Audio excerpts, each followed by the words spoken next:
படித்த ஒரே தலைவர் புரட்சித் தலைவர் எம்ஜிஆர் அவர்கள். வரலாறு படித்து தலைவரானவர்கள் உண்டு. ஹிஸ்டரி படிச்சா லீடர் ஆகலாம். ஆனால் வரலாற்றை படைக்கப்பட்ட ஒரே தலைவர் எம்ஜிஆர் அவர்கள். லாஸ்ட் மந்த் பிரிட்டிஷ்ல இருந்து ஒரு டீம் வந்தது. ப்ரொஃபசர்ஸ் எல்லாம் வந்திருந்தாங்க விஐடிக்கு. தமிழ்நாடு ஃபுல்லா சுத்தி பார்த்துட்டு விஐடி வந்தாங்க.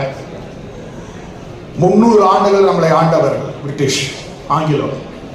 அவர் சொன்னார், நான் ஒரு குக்கிராமத்துக்கு போனேன், அங்கே ஒரு டீ கடைக்கு போனேன். டீ கடையில் போய் நான் இங்கிலீஷில் பேச ஆரம்பித்தேன். அவனுக்கு இங்கிலீஷ் புரியல.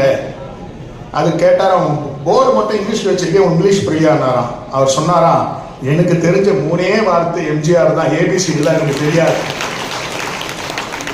எளிய பாமரனும் ஆங்கிலம் பேச வைத்த ஒரே தலைவர் எம்ஜிஆர் தான். 3 வார்த்தை தான். அதுக்கப்புறம் அவருக்கு தெரியாது. மூத்த ஐஏஎஸ் அதிகாரி சந்திரலேகா, ரொம்ப மூத்த ஐஏஎஸ் அதிகாரி, சில மாதங்களுக்கு ஒரு பேட்டியை கொடுக்கின்றார். அந்த பேட்டியில் அவர் பேசுறதை மட்டும் நான் சொல்ல விரும்புகின்றேன். 1984ஆம் ஆண்டு ஒரு மதுரை மாவட்ட ஆட்சித்தலைவர். அப்போதுதான் புரட்சி தலைவர் கொடைக்கானல்ல அன்னை தெரேசா யூனிவர்சிட்டி ஓபன் பண்றார். அதுக்கு கார்ல போறாங்க.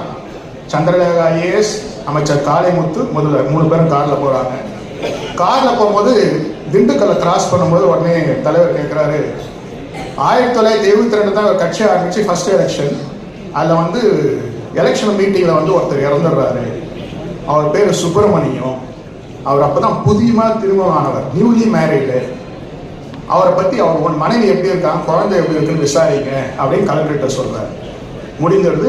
கூட்டம். அன்னை தெரேசா வந்திருக்காங்க. தெரேசா தமிழ்நாட்டுக்கு வராங்க. அவ்வளோ கூட்டம். மேடை ஏற போறாங்க. போகும்போது பார்த்தா ஒரு பெண்மணி தலைவரை பார்க்கணுன்றாங்க. கலெக்டர் சந்திரலேகா ஐஏஎஸ் இப்போ கலெக்டர்.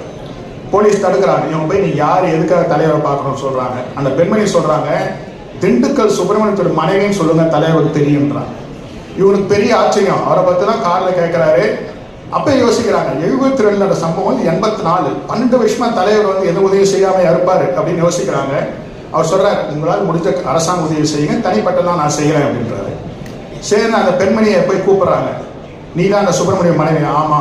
உனக்கு குழந்தை? ஆமா. நான் இப்போ பிரெக்னெண்டா முழுவதும் இருந்தேன், குழந்தை இருக்கு, என்ன உதவி வரும்னு அந்த அம்மா சொல்றாங்க. 12 வருஷமா தலைவர் எல்லா உதவியும் எனக்கு செய்யறாங்க, அந்த குழந்தைய என்கிட்ட காட்டணும், அதுக்காக தான் கூப்பிட்டு வந்துடுறாங்க. இவனுக்கு அப்பவும் புரியல. எல்லா உதவியும் செய்யறாரு. கலெக்டர் போய்